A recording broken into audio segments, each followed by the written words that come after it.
मंत्री ने तो कहा था कि राज्य में कोई चोर बाजार नहीं है और यह भी दावा किया था कि वहां पहले ही छापा मारा जा चुका है। इसका मतलब साफ है, या तो मंत्री को सच्चाई की जानकारी नहीं थी या फिर वह भी इस पूरे खेल में कहीं ना कहीं शामिल था।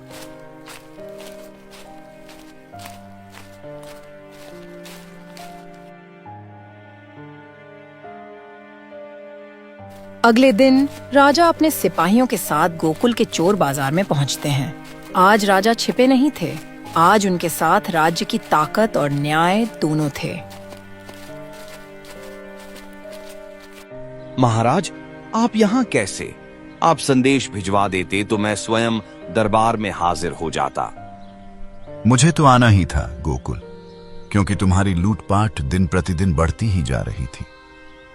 महाराज, मैंने किसी को नहीं लूटा, मैं तो बस व्यापार कर रहा था।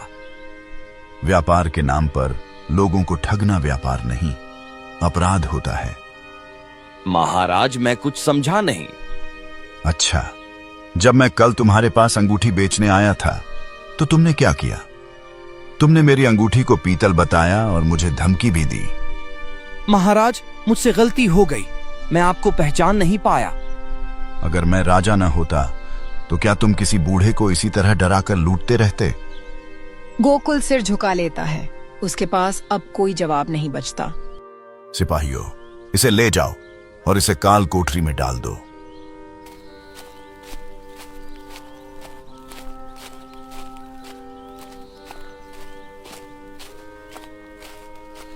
मंत्री, अब तुम मुझे सच सच बताओ, तुमने इस चोर बाजार को अब तक बंद क्यों नहीं कराया? महाराज, मुझसे बहुत बड़ी भूल हो गई।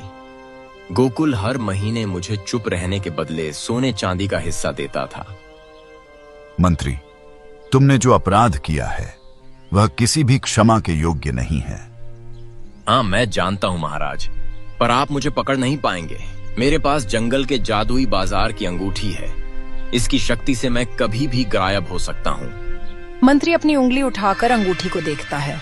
अचानक एक तेज रोशनी निकलती है और वह गायब हो चुका होता है। ये कैसे हो सकता है?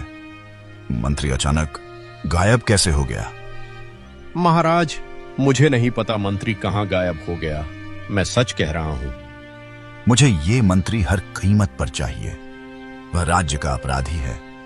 महाराज, मुझे जादुई जंगल बाजार का पता है, मुझे लगता है मंत्री वहीं जाकर छिपा होगा।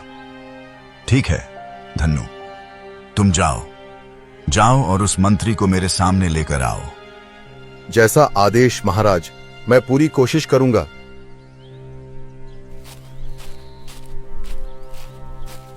धन्नु बिना समय गंवाए सीधे जंगल की ओर चल पड़ता है। इसी जंगल के भीतर एक साधु रहते हैं। जादुई जंगल बाजार का रहस्य सिर्फ वही साधु जानते हैं। लगता है साधु जी यहीं आसपास ही रहते होंगे।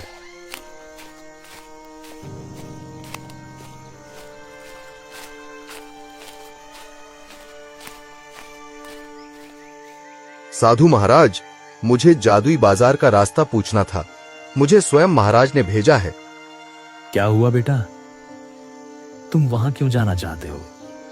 साधु जी, राजा का मंत्री अपराध करके जादुई बाजार में गायब हो गया है, मुझे उसे ढूंढकर महाराज के सामने प्रस्तुत करना है।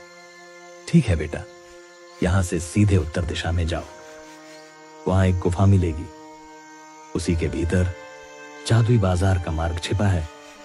यह जादुई छड़ी अपने साथ रखना, इसके रहते मंत्री का कोई जादू तुम पर काम नहीं करेगा। ठीक है साधु महाराज, आपका बहुत बहुत धन्यवाद, महाराज भी आपके आभारी रहेंगे।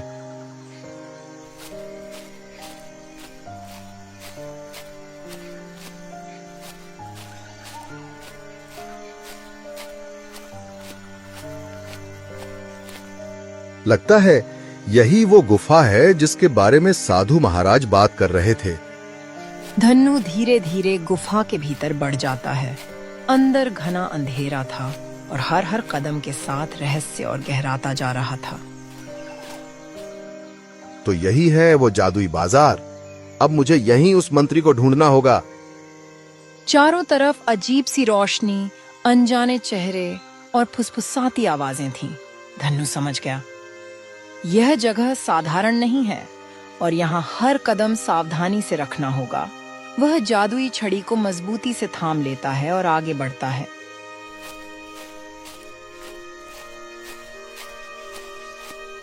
धन्नू की नजर अचानक धोखेबाज मंत्री पर पड़ती है। वह जादुई बाजार की एक दुकान के पास खड़ा हुआ इधर उधर देख रहा होता है, मानो किसी को पहचान न लेने की कोशिश कर रहा हो। मंत्री, इतनी दूर आकर भी तुम मुझसे बच नहीं पाए। आखिरकार मैंने तुम्हें ढूंढ ही लिया। तुम यहाँ कैसे आ गए? तुम तो बस एक साधारण किसान हो। वो सब छोड़िए मंत्री जी, अब आपको मेरे साथ चलना होगा। आपका न्याय महाराज के दरबार में होगा। तुम मुझे पकड़ नहीं सकते किसान। मेरे पास जादुई अंगूठी है। मंत्री, अब आपका कोई जादू नहीं चलेगा। मेरे पास यह जादुई छड़ी है। चुपचाप मेरे साथ चलिए, वरना मैं आपको इसी छड़ी से चूहा बना दूंगा।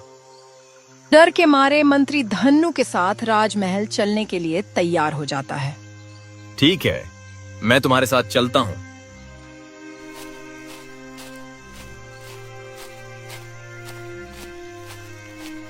धन्नू मंत्री को अपने साथ लेकर जादुई बाजार से राजमहल की ओर चल पड़ता है।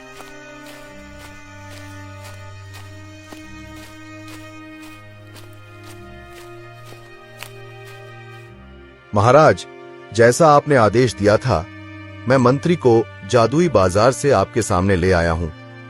मंत्री, अब भी कुछ कहना बाकी है? महाराज, मुझसे बहुत बड़ा अपराध हो गया। लालच ने मेरी बुद्धि छीन ली। मुझे क्षमा कर दीजिए। जो व्यक्ति न्याय की रक्षा की शपथ लेकर अन्याय करे, वह क्षमा का अधिकारी नहीं होता। मंत्री को उसके पद से तुरंत हटाया जाए और जीवन भर के लिए कारावास की सजा दी जाए।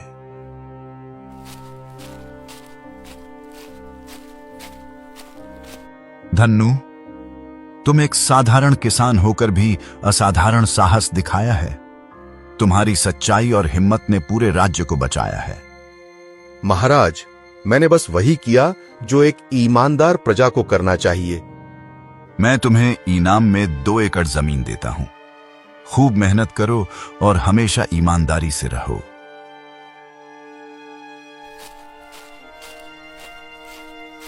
गीदड़ गोकुल का चोर बाजार हमेशा के लिए बंद करा दिया जाता है। राज्य में फिर से ईमानदारी और भरोसा लौट आता है। आखिरकार धन्नू अपनी मेहनत की कमाई से अपने खेत के लिए नया हल खरीद लेता है।